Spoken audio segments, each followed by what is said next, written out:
have really been dealing with very poor air quality this summer, especially the last few days. Yesterday, we barely got to go outside because the air quality was so poor. Once we hit like the number 50, then we're no longer in the good zone. And yesterday, it was up to 167 in my area, which is considered to be in the unhealthy range. And for those of us that are sensitive, it's a bit of a problem. But thankfully, today is down to 84. The smoke we're dealing with that has had a massive impact here in the Midwest this summer is from the Canadian wildfires that's rolled in, and it's been hanging out over our area for a while. But we're going to chat about how it's affecting the garden or not affecting it.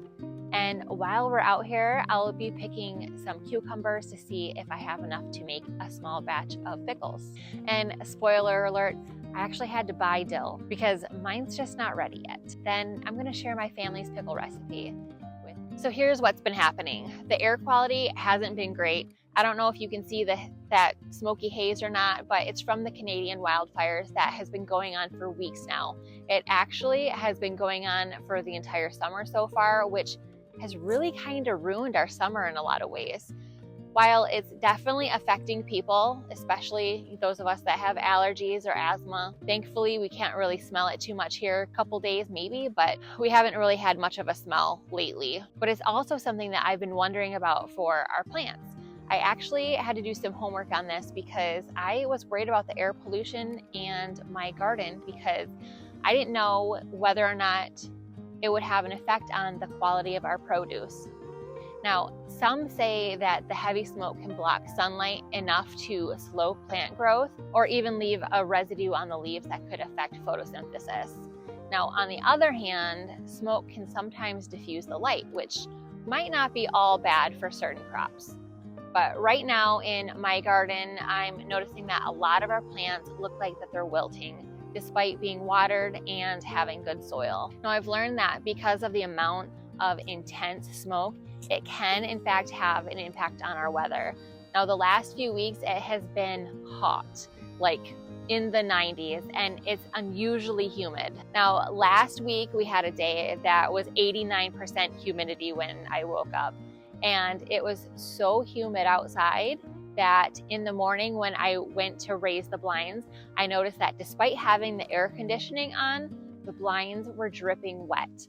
The glass was fogged over, and then when I walked outside that morning, my glass is completely fogged up. Now, I checked with the neighbors too, and they had the same thing, so it wasn't just my problem. It was actually the weather. But that next morning, I noticed that my squash plants had leaf spots really bad and had a powdery mildew.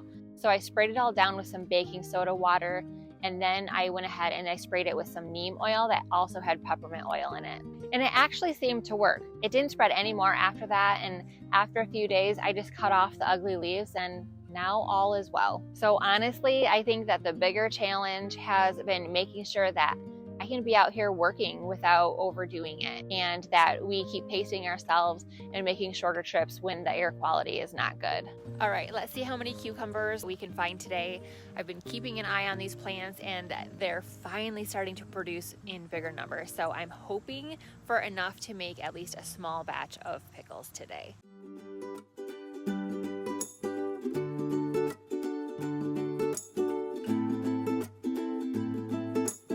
So I had to go back and get my basket. I forgot, but this is my grandma's basket. And when I set it down in my last video, when I was picking some lettuce and stuff that I showed you guys, I accidentally broke it. And so I had to fix it with copper wire. So hopefully it holds up for us today. So let's talk about the cucumbers and smoke for a second. So far, mine don't seem to be affected too much. The leaves are still nice and green and the flowers are still coming. And the fruit, thankfully, is crisp. Now that's a relief because cucumbers are one of those crops that you really wait all season for.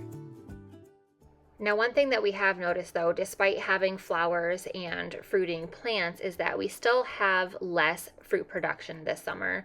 And it's likely from the combination of intense heat and unusually high humidity. Even with our drip line system running regularly, the soil stays dry and powdery, and weeks without rain have left the grass brittle and crunchy underfoot. I even found myself wondering if the smoke could make our vegetables unsafe to eat. though thankfully most experts say that the main concern is just rinsing off any ash or residue. It's been a tough season for the garden and a stark example of how extreme weather can test every gardener's patience and creativity.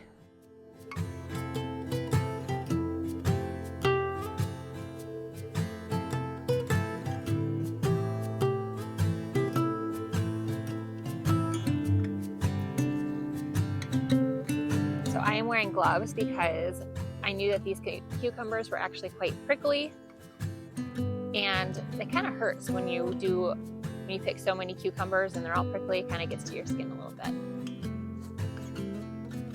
Oh, here's a big one. So when I had to do my research on the toxins that would be getting into my plants from the wildfire, I learned that the uptake of those toxins are quite minimal unless there's direct ash fall. There's actually some really nice sized ones. I'm pretty pleased.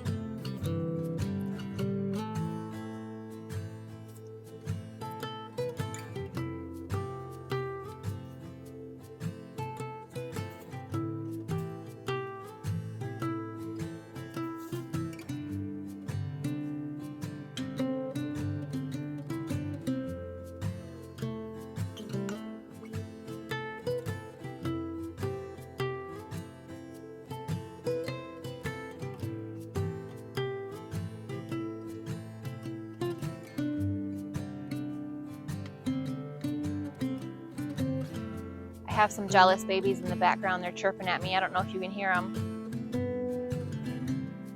But I have 2 blue slate turkeys and then 1 royal palm turkey. So I have 2 females, a royal palm and a slate as a female, and then I have 1 male that is the blue slate. But they get jealous when I'm in the garden because they know I have all the goods and they want some too. So I will have to pick them some kale and things in a little bit to give to them because they will really enjoy that.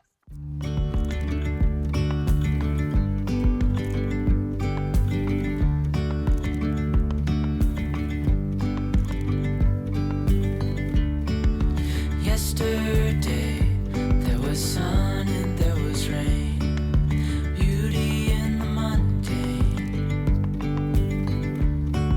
and as the light. All right, well, I think we did pretty good for our first pick. What do you think? Now check this out. I'm super excited because this is actually the first year that we have grown any cabbage, and it's actually turning into little heads of cabbage. I'm so excited about that. So here's a little update garden tour. So this is the leftover buttercup squash that I had from our raised beds that I had planted in the big garden to see how it would do over here. So far there isn't anything sizable worth mentioning, but there's some little baby ones coming. So we'll see how that goes. Over here we have some butternut squash, which you can see right here that I actually have some decent sized squash growing, and again, super excited about that. Oh, looks like there's another one in here.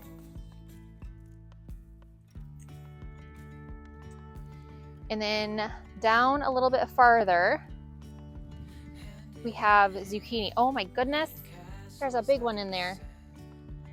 I'll take that. Oh, there's another big one down in there. Yay! Guess what we're gonna have for dinner tonight? So the zucchini is finally starting to come on. I have some yellow squash that's finally starting to come on. So all good things. And then today I also have to finish picking the garlic. So this year from the garlic, since we harvested about now, I also planted some more squash in between those because I'm going to pick the garlic and then the row will be all just for squash.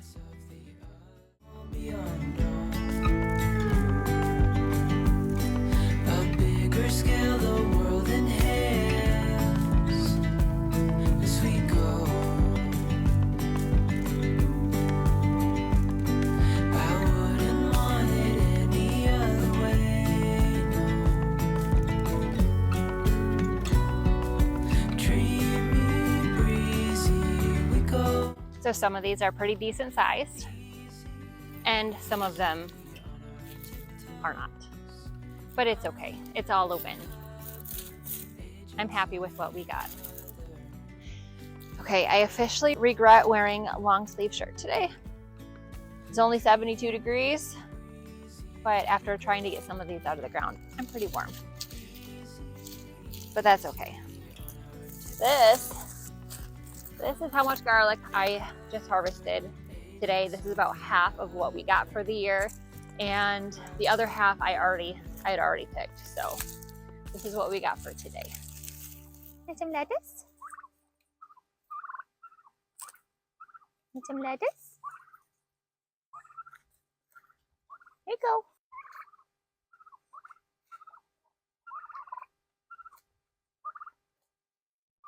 Now, while we're out here, I would love to hear from you. Have you noticed wildfire smoke affecting your garden this year? Or maybe you've gardened through smoky years before and you have some experience with it.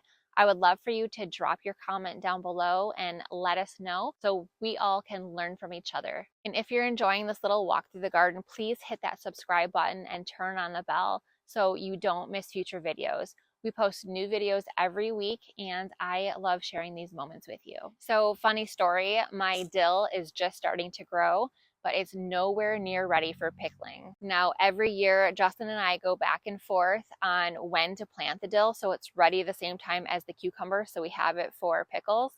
And I keep saying that we need to plant it before we plant the cucumbers because dill takes forever to grow. And Justin says, no, we need to wait a week or two after planting the cucumbers so that the dill will be ready on time then. So this year we got to see who won that little argument. And as of right now, the dill is not ready and it still has a ways to go. So anyways, I cheated a little and I bought some fresh dill from the store. It's not the same as homegrown, but it'll do in a pinch. Now that is something that I've learned over the years. We do the best we can with what we've got. If you've got cucumbers ready, but your dill isn't, you either wait and risk your cucumbers going soft or you improvise. And today we're improvising. So the day ended up getting away from me a little bit. I lost track of time while I was recording the earlier segment. And by the time I was done with that, I needed to start working on dinner. So now I ran out of time to make pickles today, but I realized that I still need to braid the garlic and get that hung for the night.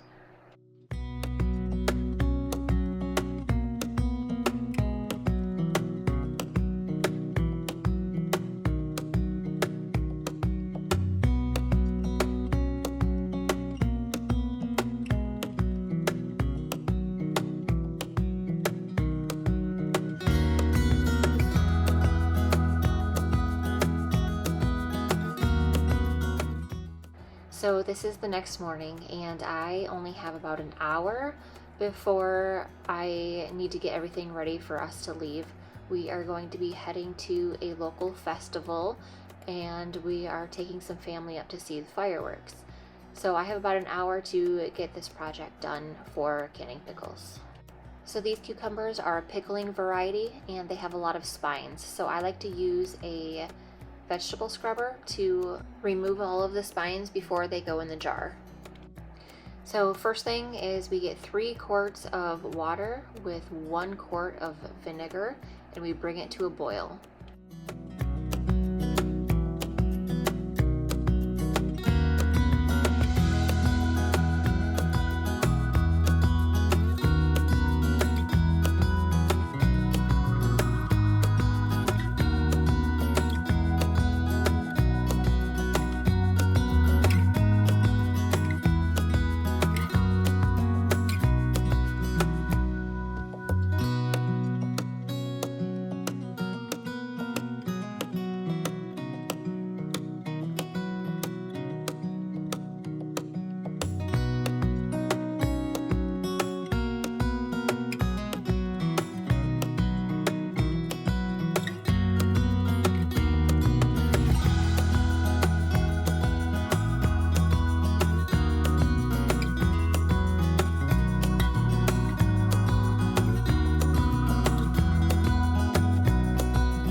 thank you so much for spending time with me today.